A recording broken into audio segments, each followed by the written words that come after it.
Wake up, Jacob. It's me, IP, and if you're rocking with the tribe, like, share, subscribe. And in this video, we'll be talking about, well, that escalated quickly.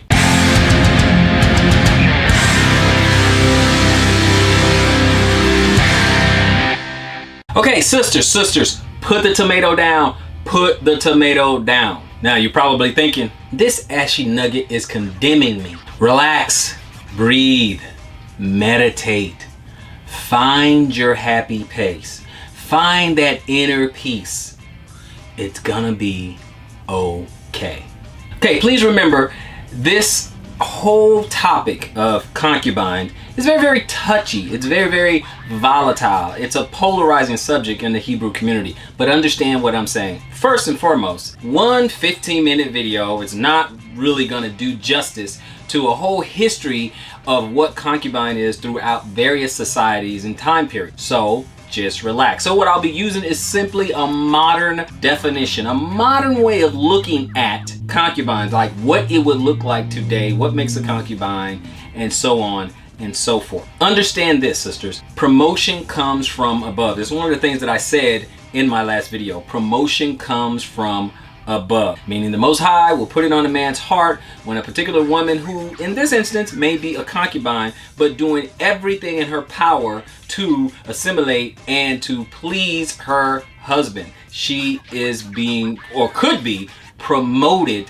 from within, because the Most High put it on his heart and said, you know what, this woman is doing above and beyond her current station. Now, let me give you that simple definition of a modern day concubine, right? I know in the last video I was talking about baby mamas and things like that, but let's look at it like this. A concubine is anyone who cannot, or any woman, let me say that carefully, any woman who cannot assimilate to her husband, to her new husband. Any woman who cannot assimilate to her husband. Okay, now there's going to be some examples. So at this point you may be thinking, well, what can stop a woman, or what could hinder a woman assimilating to her husband? Now what I want to do is give you a few examples of what could short circuit the process of a woman assimilating to her head. Just like I said in the last video, multiple baby daddies, okay, multiple husbands. I can put both of those together, but multiple baby daddies, multiple husbands. Now you may say, why? How does that short circuit her from assimilating to her husband? Well, one of the reasons could be because she has a lot of assumptions, a lot of biases, and plenty of preconceived ideas that she knows and understands everything that her new husband wants and expects. Well, she doesn't know that yet, because she has to get to know how her husband, her new husband, likes everything. Every man doesn't like everything the exact same way. So there may be a lot of preconceived ideas. She may have preconceived ideas on how her new husband should protect her, provide for her. She may have her own idea of how he's supposed to do that. Why? Because she has a lot of previous baggage, a lot of previous biases, and a lot of preconceived ideas that could hinder her from assimilating to her new husband. All right, another example, let's look at this idea of stepfather. In the last video, I talked about that not a lot of men are stepping up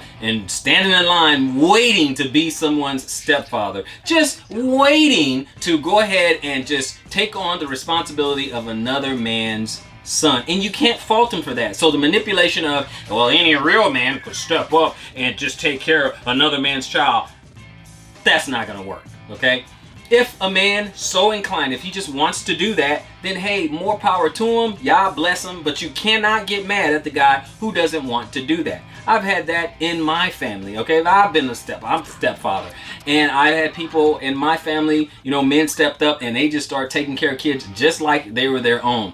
But a man doing it is no better than a man who refuses to do it. Now, here's the conflict. Of the stepfather conflict, the woman would be at a conflict, okay, if there is an issue between her husband and, say, for example, her teenage son. You guys heard me say that in other videos. If there's a conflict there. Now, most of the time, the modern day woman, the westernized woman, they will have an issue and they'll say, hey, I cannot choose a man over my son. This is my blood. This is my baby. I can't do that. And so now she can't assimilate to her husband because now her son, in this example, comes first and her husband comes last. Can't do assimilation. It is short-circuited at that point. Let's use another example. Let's say you have a woman and she has, for instance, a special needs child or something like that. Then guess what? The needs of that child will trump the needs of her husband almost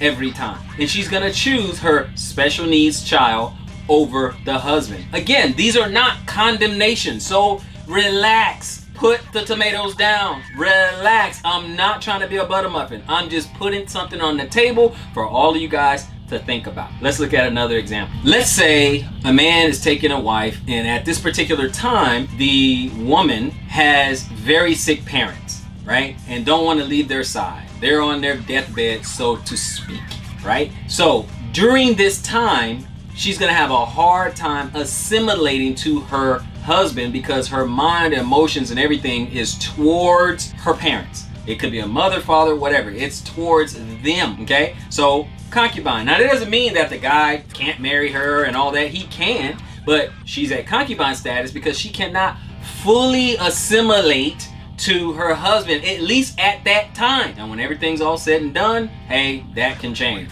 But at least at that time. Let's use one more example. If a man takes a woman and she is in another state or country, that's long distance. She can't fully assimilate long distance.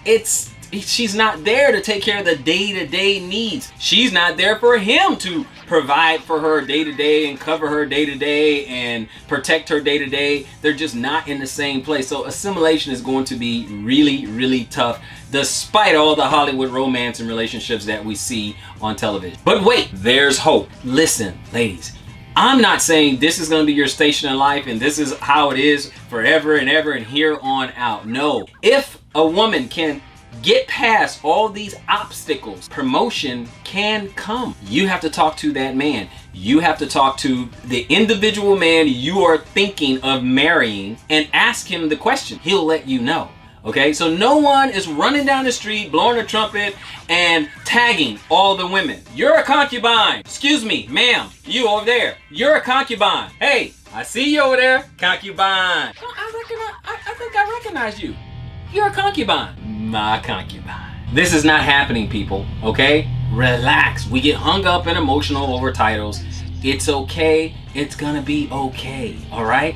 It's just a technical term. That's all it is. It's a technical term. We go in there and we start doing our research and Googling all we can, concubine, and see all the negative definitions and look into the history and all that. And it's just bad, bad, bad. It's a mistress, it's a harlot, it's a home wrecker, it's a slave girl. It's all kinds of things. Just relax. Your station in a relationship can change. Promotion comes from above.